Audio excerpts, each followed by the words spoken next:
Hello friends. Let's understand an English lesson today. A White Heron is one of Sarah Orne Jewett's most well-known stories. It is set in the countryside on the coast of Maine. Let's start, shall we?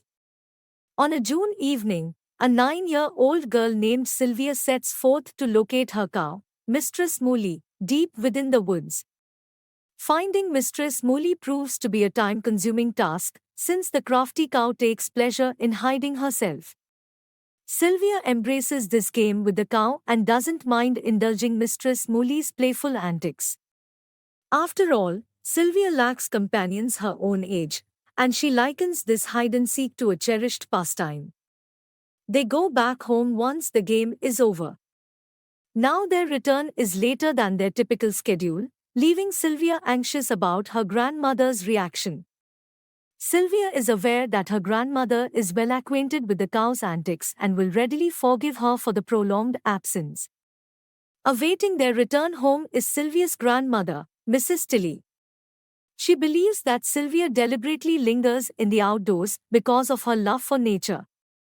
A year ago, she brought Sylvia to live with her, after visiting her daughter in the city.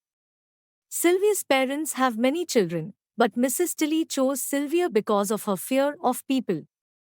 In the countryside, encounters with others are infrequent. As they arrive at Mrs. Tilly's farm, a friendly cat greets Sylvia at the doorstep. The place is so enchanting that she has no desire to return to her former home.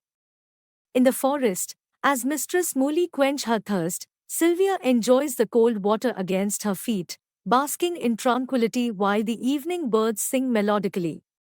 Sylvia thinks of a boy from the city who used to torment her. Fear takes hold, and she quickens her pace. Suddenly, a loud and unfamiliar whistle startles her. Fearing the unknown, she leaves Mistress Mooley behind and conceals in the bushes. Yet, the source of the whistle, a man, spots her. With reluctance, she responds to his inquiry about the nearest road. She senses his presence is menacing, noting that he carries a gun. He then walks alongside and explains that he is a lost hunter, in need of shelter for the night. Sylvia worries about her grandmother's reaction to her arrival with the stranger. Upon reaching their home, Mrs. Tilly listens to the hunter's story and graciously extends an invitation for him to stay the night. Sylvia, still apprehensive of the stranger, is taken aback by Mrs. Tilly's response. The hunter finds the home clean and comfortable. He interacts cordially with them, listening to Mrs. Tilly's recollections and complimenting her culinary skills. After dining, the three start a conversation. Mrs. Tilly fondly speaks of Sylvia and her children. She shares the loss of her 4 children, leaving only Sylvia's mother and one son still alive. This surviving son, Dan, moved to California. She takes pride in Dan's hunting prowess. She would have traveled herself if she could. Sylvia and her son share a familiarity with the woods and a penchant for befriending birds. Sylvia's bird friendships piques the hunter's interest. He reveals his hobby of collecting birds by hunting and taxidermy. Every bird in his collection was personally killed by him. He is currently on a quest to acquire a few rare avian specimens, one of which is the elusive white heron. He describes his recent sighting of the bird. The hunter offers a reward of $10 to anyone who aids in locating rare bird, a significant sum for both Mrs. Tilly and Sylvia. Sylvia feigns interest in a nearby toad, avoiding the hunter's gaze. She has indeed seen the white heron. Next day, Sylvia and Hunter venture out, looking for the heron. Their shared quest dispelled her initial fear of him. Sylvia admires the hunter's bird knowledge and receives a jackknife as a gift. She follows his lead, although she is more familiar with the woods. Their search for the heron proves fruitless. They goes back home empty-handed. As they pass the spot where Sylvia first heard the hunter's whistle, a faint smile graces her lips. Nearby there is a pine tree, believed to be remnant from the days when loggers were active in the area. This tree dwarfs all its neighboring trees. Sylvia thinks that by climbing it, she might find the heron's nest. She thinks of ascending the pine. Before dawn, she leaves home, resolute in her mission. The climb proves to be tiring, but her resolve remains unwavering. Sylvia reaches the pinnacle of the pine.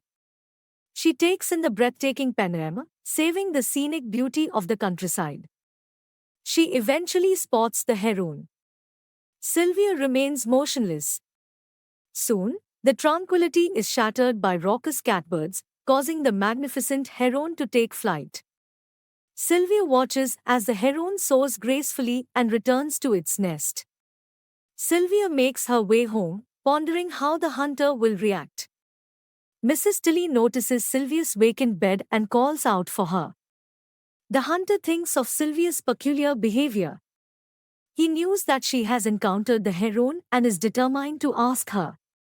Observing Sylvia approaching the farm, he notices her disheveled appearance, with her already modest attire now torn and stained.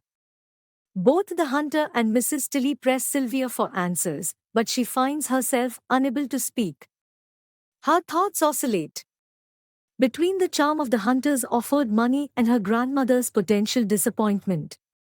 Ultimately, she cannot bear the idea of the hunter harming the heron. Sylvia reflects on the hunter's whistle and ponders if she made the right decision. She forgets the sorrow she felt when he killed birds and contemplates whether he might have been a preferable companion to the birds she chose. The story concludes with the narrator acknowledging that the beauty of nature can offer profound comfort. So, that was it for the summary of the short story. Tell me, how do you like it? See you in the next lesson. Thank you.